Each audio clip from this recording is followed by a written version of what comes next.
nesužaidęs dar namuose va tokios varžybos ir visada galvodavau, kas tos namų sienas, bet iš tikrųjų jos labai daug duoda. Neveltui sakoma, kad namie žaidžiant yra lengviau, iš tikrųjų taip ir yra.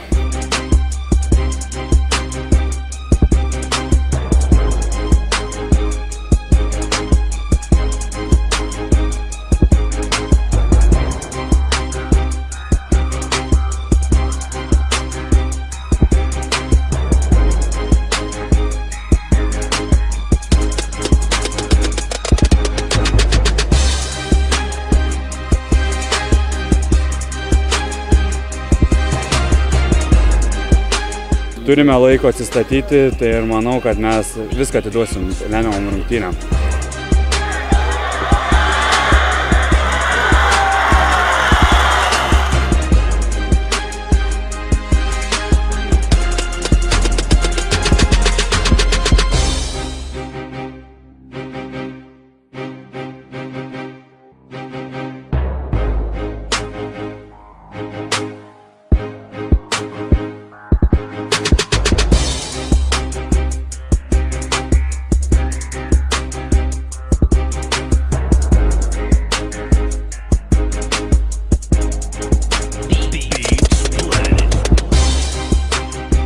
Sava žemė, kaip sakant, savi žiūrovai labai padeda. Iš tikrųjų, yra už ką dirbti.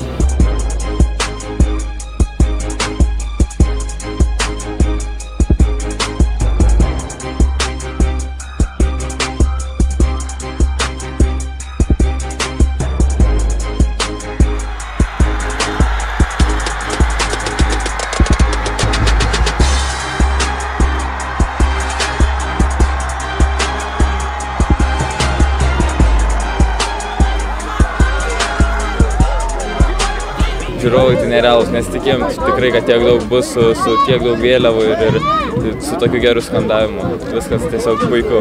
Pergalės lengvai neateina, matot. Tai stengiamės kaip galėjom, gavosi. Žiūrovai patenkinti, mes patenkinti, dėl to ir žaidžiam. Mes turėjom 8 žaidėją, žiūrovą. Geras palaikymas, nežinau, nenorėjom nuvilti ir va, gavosi. Hebra, negaliu. Tarpas tarp vidutiniokų Grand Prix ir tarp mūsų 4 komandų nėra labai didelis. Reikia padirbėti, reikia auginti jaunimą, kad galėtumėm ko pakeisti ir turėti tinkamą pasiruošimą ir ruoštis.